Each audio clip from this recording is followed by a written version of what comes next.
Prepare the powdered medicine, molds, and spray bottles. 1. Moisten the powder slightly and mix it well until it forms small clumps.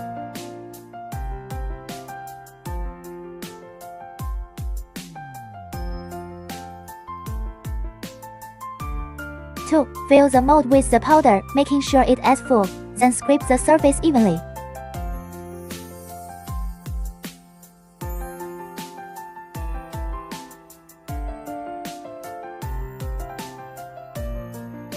3. Place the upper mold on top, hold the middle part firmly, and tap the mold gently with a hammer.